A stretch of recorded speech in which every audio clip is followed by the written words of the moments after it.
Desde los inicios de México, el país afrontó diversos problemas e inestabilidad política, económica y social, llevando con ello las injusticias y desigualdad para la población durante el siglo XX, un siglo que marcó un antes y un después para nuestro país en esa época.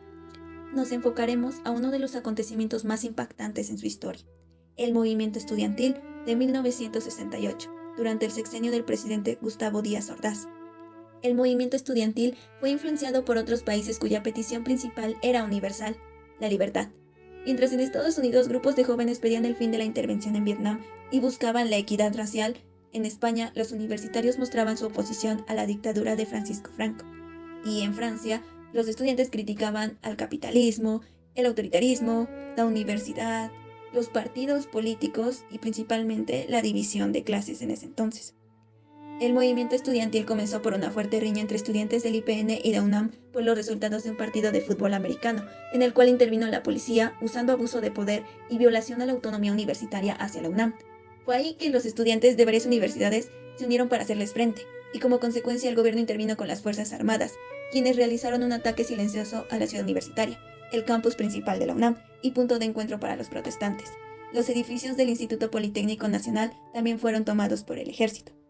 Finalmente, el Consejo Nacional de Huelga llamó a una movilización masiva en la Plaza de las Tres Culturas de Tlatelolco, fecha que quedaría marcada para siempre en la historia nacional. Este movimiento se organizó tan rápidamente como se extendió a lo largo del país. El 30 de julio nació el Consejo Nacional de Huelga CNH, formado por delegados electos de las escuelas en huelga en cada una de las asambleas. Se llegó a reunir representantes de 77 escuelas. El 4 de agosto, en el primer pronunciamiento público, se formularon los 6 puntos del pliego petitorio. 1. La libertad de los presos políticos. 2. La destitución de los generales Luis Cueto Ramírez y Raúl Mendiolea, así como también el teniente coronel Armando Frías. 3. La extinción del cuerpo de granaderos, instrumento directo de la represión y la no creación de cuerpos similares.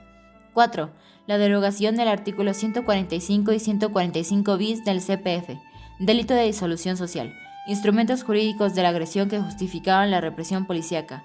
5. Indemnización a las familias de los muertos y a los heridos que fueron víctimas de la agresión desde el viernes 26 de julio en adelante.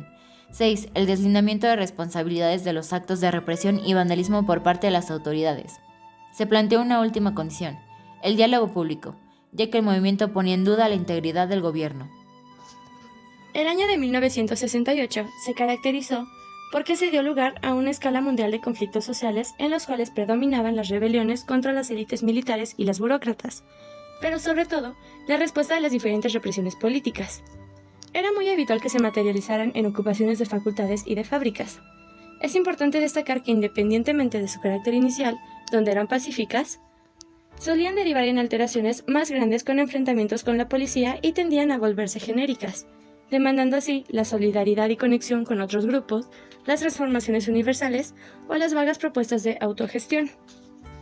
Algunos de los movimientos sociales más destacados fueron, en Estados Unidos, las protestas durante la Convención Nacional Democrática, donde se dio el movimiento por los derechos civiles.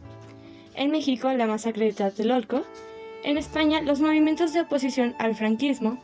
En Italia, un año después, el Otoño Caliente.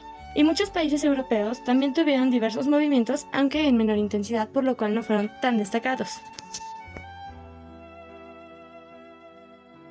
Se vivían días de tensión y espera. Anteriormente Gustavo Díaz Ordaz mandó a ocupar la UNAM. Como consecuencia de esta acción, la tarde del 2 de octubre, miles de personas, estudiantes y trabajadores se reunieron en la Plaza de las Tres Culturas en Tlatelolco.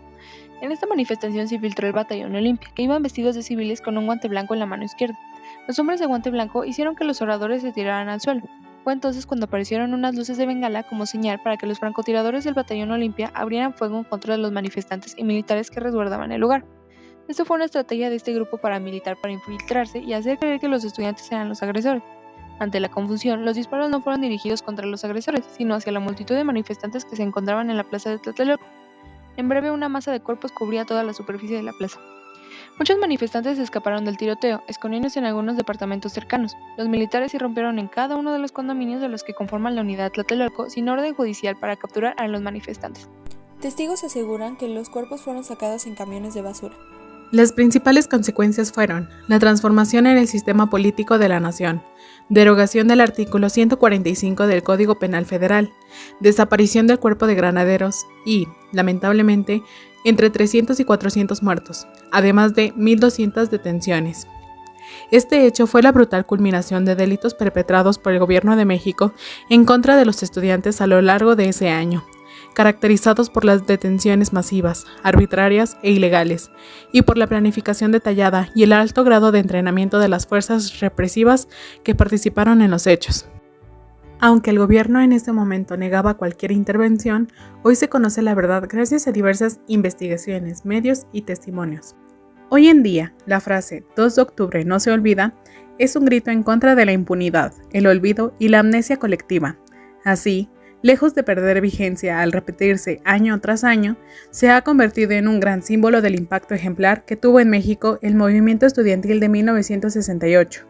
Los muertos no regresan, sin embargo, aún se recuerdan por su valiente decisión por querer cambiar al país, esperando algún día poder completar su deseo y los deseos actuales.